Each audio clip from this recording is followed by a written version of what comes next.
സജീഷ്, ഇവിടെ ഈ 10 ലക്ഷം രൂപ നഷ്ടപരിഹാരം എന്ന് പറയുന്നത് സർക്കാരിന് എന്തെങ്കിലും ഔദാര്യമല്ല, അത് ഗൈഡ് ലൈൻ പ്രകാരം കൊടുക്കേണ്ട നഷ്ടപരിഹാരമാണ്.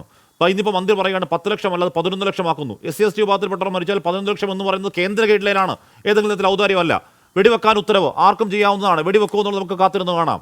അതിനപ്പുറം കാട്ടാനയായും കാട്ടുപോത്തായും പന്നിക്കൂട്ടങ്ങളായും മനുഷ്യരെ മലയോര മേഖലകളിൽ ഈ കാട്ടുമൃഗങ്ങൾ കൊന്നൊടുക്കുമ്പോൾ ശാശ്വത പരിഹാരത്തിനായി നമുക്കൊന്നും ചെയ്യാനില്ലേ? SK സജീഷ്,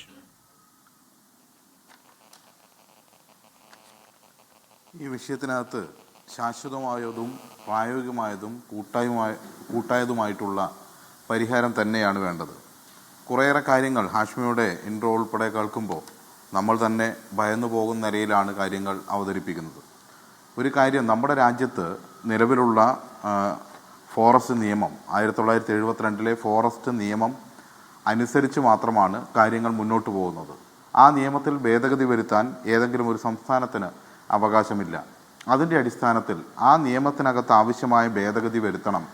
എന്നാൽ മാത്രമേ മനുഷ്യനും വന്യജീവികളും തമ്മിലുള്ള ഈ പ്രശ്നം അവസാനിപ്പിക്കാൻ വേണ്ടി കഴിയൂ എന്ന് കേരളത്തിൻ്റെ നിയമസഭ ഏകകണ്ഠമായി തന്നെ ആവശ്യപ്പെട്ടിട്ടുണ്ട്. 14/2/2024 നിയമസഭ പ്രമേയം പാസ്സാക്കിയിട്ടുണ്ട്. നിരവധി തവണ നിവേദനം സമർപ്പിച്ചിട്ടുണ്ട് കേന്ദ്ര സർക്കാരിന്. അതുപോലെ തന്നെ നിയമസഭ സബ്ജക്റ്റ് കമ്മിറ്റി 2024 ഈ വിഷയങ്ങളെല്ലാം ഉൾപ്പെടുത്തിക്കൊണ്ട് സബ്ജക്റ്റ് കമ്മിറ്റിയുടെ പ്രത്യേകമായിട്ടുള്ള നിവേദനം സമർപ്പിച്ചിട്ടുണ്ട്. ഇത്തരം നിവേദനങ്ങളെല്ലാം സമർപ്പിക്കുമ്പോഴും അതിൽ മാറ്റം വരുത്തുന്നതിന് പകരം കൂടുതൽ കർശനമായ നിയമങ്ങൾ നടപ്പിലാക്കാനാണ് കേന്ദ്ര സർക്കാർ ശ്രമിച്ചുകൊണ്ടിരിക്കുന്നത് എന്ന് കാണാൻ വേണ്ടി കഴിയേണ്ടതുണ്ട്.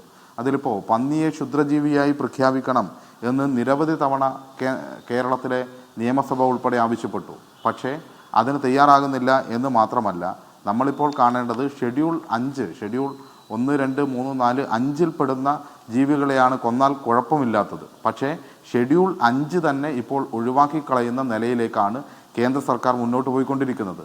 ഏതെങ്കിലും രീതിയിൽ ഷെഡ്യൂൾ 5 പെടുന്ന മൃഗങ്ങളെ കൊന്നാൽ പോലും, ജീവികളെ കൊന്നാൽ പോലും പ്രശ്നമാകുന്ന നിലയിലേക്ക് മാറുന്നു. മാത്രവുമല്ല, കുരങ്ങുൾപ്പെടെയുള്ള ജീവികൾ ഷെഡ്യൂൾ 1 വരികയാണ്. അതായത് കടുവയും ആനയും ഒക്കെ ഉൾപ്പെടെയുള്ള ജീവികൾ കൊല്ലപ്പെട്ടാൽ അല്ലെങ്കിൽ അത് ചത്താൽ എങ്ങനെയാണോ അതിൻ്റെ നടപടിക്രമങ്ങൾ പൂർത്തീകരിക്കേണ്ട, അതുപോലെ കുരങ്ങിൻ്റെ കാര്യത്തിൽ ഉൾപ്പെടെ ഇപ്പോൾ ഷെഡ്യൂൾ 1 വന്നിരിക്കുന്നു എന്നതുൾപ്പെടെ കാണേണ്ടതുണ്ട്.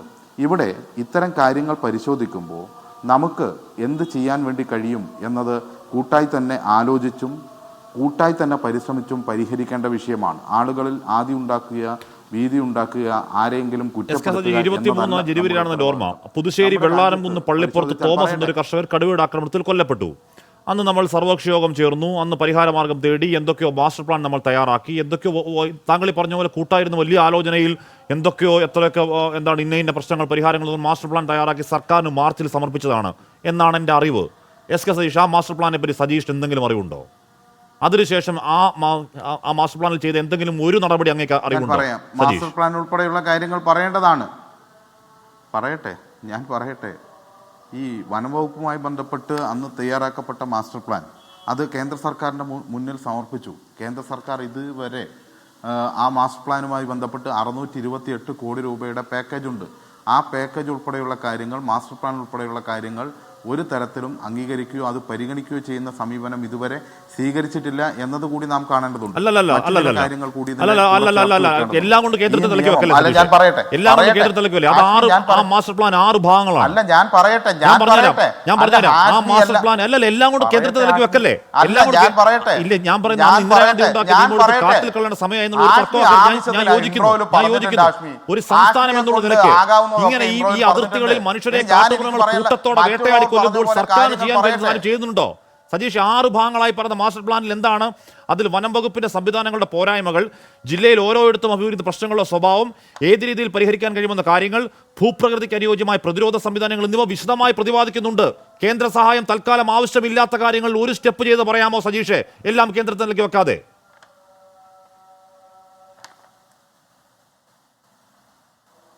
ഞാനൊരു കാര്യം പറയാം. ഇപ്പോൾ കർഷകരെ സംബന്ധിച്ചിടത്തോളം ഏറ്റവും പ്രധാനപ്പെട്ട ഈ കൊല്ലപ്പെടുന്നതിനപ്പുറത്തേക്ക് അവരുടെ കൃഷി നശിപ്പിക്കുന്ന ഏറ്റവും പ്രധാനപ്പെട്ട ജീവിയായി നിൽക്കുന്നത് പന്നിയാണ്. പന്നിയുടെ ശല്യമാണ്. പന്നി ആളുകളെ കൊല്ലുന്ന പ്രശ്നവും വരുന്നുണ്ട്.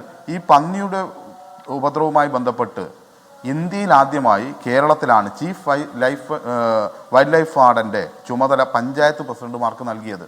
മറ്റൊരു സംസ്ഥാനത്ത് പോലും 1972 ഈ നിയമത്തിനുള്ളിൽ നിന്നുകൊണ്ട് ഇത്തരത്തിൽ പറയട്ടെ അവിടെ കൊടുത്തത് മറ്റ് ഇവിടെ ആദ്യമായി കൊടുത്തത് കേരളത്തിലെ സർക്കാരാണ്. നിങ്ങൾ തർക്കിക്കുന്നെങ്കിൽ നിങ്ങൾക്ക് തർക്കിക്കാം, അതിനൊന്നും എനിക്ക് യാതൊരു ബുദ്ധിമുട്ടുമില്ല. നിങ്ങൾക്കത് തെളിയിക്കുകയോ തർക്കിക്കുകയോ ചെയ്യാം.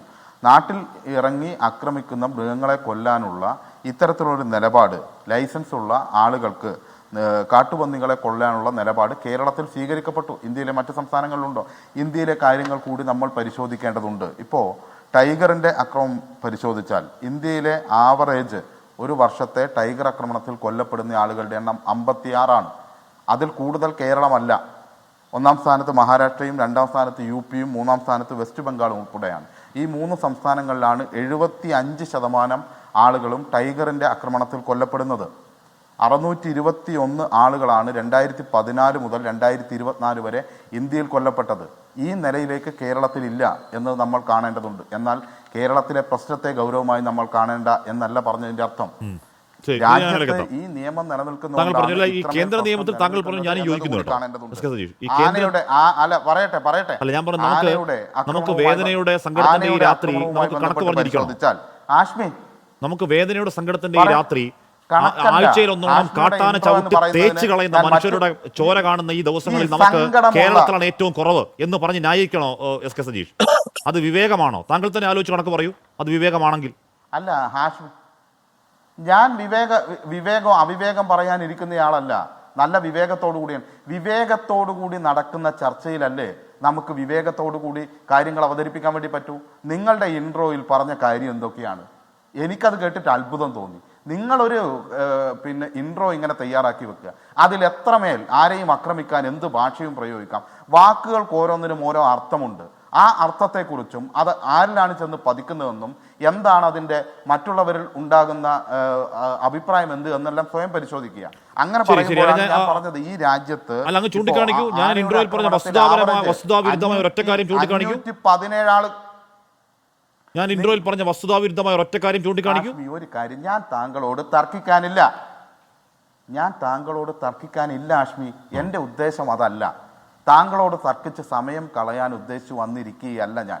അതിനെനിക്കിട്ട് സമയവുമില്ല. താങ്കൾക്ക് എന്തു പ്രയോഗിക്കാം, അതിനുള്ള അധികാരം ഈ ചാനലിനകത്ത് ആഷ്മിക്കുണ്ട്. അത് ആഷ്മി ചെയ്തോളൂ. പക്ഷേ നമ്മുടെ രാജ്യത്ത് നിലനിൽക്കുന്ന ഈ നിയമം ഇപ്പോഴും അതികർശനമായി ഇതെല്ലാം ചെയ്യണമെന്ന് പറയുമ്പോഴും നമ്മുടെ രാജ്യത്ത് ആവറേജ് എലിഫന്റ് ആക്രമണത്തിൽ 517 പേരും ആവറേജ് 56 പേർ കടുവ ആക്രമണത്തിലും കൊല്ലപ്പെടുന്നുണ്ട്.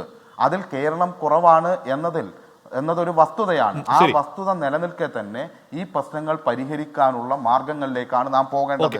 അങ്ങനെ പോകുന്ന സമയത്ത് നാം കാണേണ്ടത് ഇവിടെ അല്ല ഞാൻ ഇവിടെ കുറച്ച് കാര്യങ്ങൾ പറഞ്ഞല്ലോ ആഷ്മി. ഇവിടെ ഒരു ചില 1-2 പോയിന്റുകൾ കൂടി പറഞ്ഞ് അവതരിപ്പിക്കേണ്ടതുണ്ട്. അത് ചർച്ചയുടെ ഒരു മര്യാദയുടെ ഭാഗമായിട്ടാണ്. ഈ കേന്ദ്ര നിയമത്തിന്റെ വകുപ്പ് 11, ആ വകുപ്പ് ഒഴിവാക്കാൻ പറ്റാത്ത കാരണമുണ്ടെങ്കിൽ മാത്രമേ ഒരു മൃഗത്തെ, ഷെഡ്യൂൾ 1-ൽപ്പെട്ട മൃഗത്തെ കൊല്ലാൻ വേണ്ടി പറ്റൂ. ജില്ലാ കലക്ടർക്ക് പോലും അതിൽ ഇടപെടാൻ വേണ്ടി കഴിയില്ല. 19/2/24 കേരള ഹൈക്കോടതിയുടെ ഉത്തരവ് പോലും അത് വ്യക്തമാക്കിയിട്ടുണ്ട്. ഇത്തരം പ്രശ്നങ്ങൾ നിലനിൽക്കുന്ന ഒരു കടുവ ഇറങ്ങിക്കഴിഞ്ഞാൽ 6 അംഗ സമിതി രൂപീകരിക്കണം, കമ്മിറ്റി രൂപീകരിക്കണം എന്നതാണ് നിയമം. അതിൽ ചീഫ് വൈൽഡ് ലൈഫ് വാർഡനും അതുപോലെ തന്നെ NTCAയുടെ പ്രതിനിധിയും ഒരു NGO പ്രതിനിധിയും പഞ്ചായത്തിൻ്റെ പ്രതിനിധിയും DFO ഉൾപ്പെടെയുള്ള കമ്മിറ്റി, ആ കമ്മിറ്റി പരിശോധിച്ച് എന്തെല്ലാമാണ് അവിടെ ക്യാമറ സ്ഥാപിക്കണം, ഇത് വരുത്തിയ പരിക്കിനെ കുറിച്ച് പരിശോധിക്കണം, ഒക്കെ ഉണ്ട്.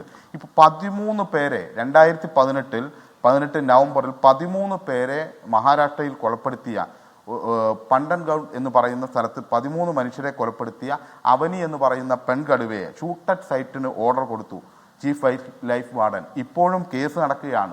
60% മനുഷ്യനെ ഭക്ഷിച്ചു എന്ന് തെളിവ് വെച്ചിട്ടാണ് ഷൂട്ടഡ് സൈറ്റ് ഓർഡർ കൊടുത്തത്. ഇപ്പോഴും ബോംബെ എന്തുകൊണ്ട് വെടിവെച്ച് കൊല്ലാൻ കഴിയുന്നില്ല എന്നുള്ളതാണ് താങ്കൾ പറയുന്നത്. ശരി, ഞാൻ അങ്ങനെ സജീഷ് കുറച്ചുകൂടി വിശദമായി പോകണം, ആ വിഷയത്തിൽ പോകണം. ഞാൻ അങ്ങനെ എത്താം.